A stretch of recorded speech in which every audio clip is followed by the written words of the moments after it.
Hello दोस्तों, मेरा नाम चंद्रशेखर है और इस समय मैं मौजूद हूँ रोमेनिया के एक शहर ओराद्या में।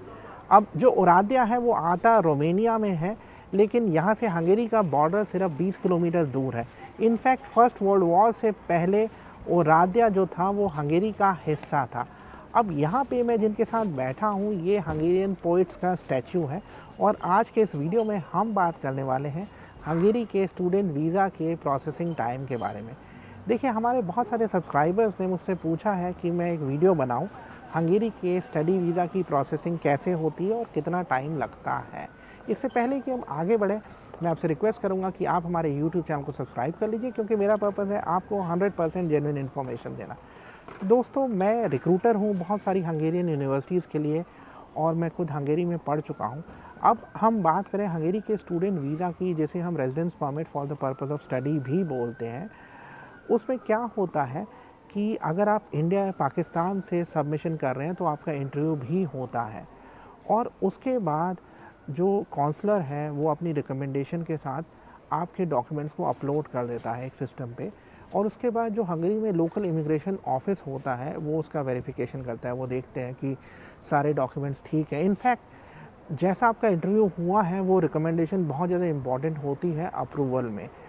तो जनरली वेरिफिकेशन में वो डॉक्यूमेंट्स देखते हैं, फ़ंड्स ठीक हैं और जो आपके पेपर्स हैं वो जेन्युइन है, और कई बारी वो यूनिवर्सिटी को फ़ोन भी करते हैं फर्दर वेरिफिकेशन के लिए, और कई बारी एकोमोडेशन को भी वेरीफाई किया जाता है।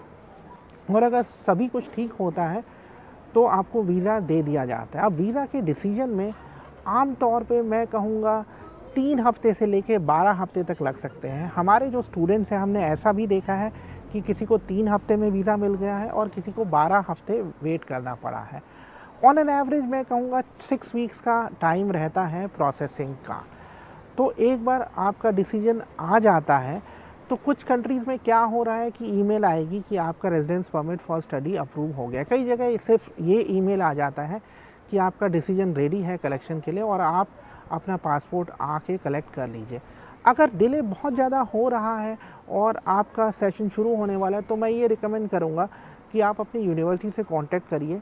देखिए, वैसे यूनिवर्सिटी ये कहेंगी कि हम इमिग्रेशन के बारे में कुछ नहीं कर सकते, लेकिन जो मुझे अनऑफिशियली पता चला है कि जो इंटरनेशनल एडमिशन्स ऑफिसर होते हैं वो कम से कम फ़ोन करके इमिग्रेशन से रिक्वेस्ट करके पूछ सकते हैं आपके वीज़ा स्टेटस के बारे में। अगर आपके कोई और सवाल है हंगेरी के स्टूडेंट वीज़ा के बारे में तो आप मुझसे पूछ सकते हैं, कमेंट ज़रूर करिएगा, और अगर आपको ये वीडियो अच्छा लगा तो शेयर भी ज़रूर करिएगा। Thank you very much.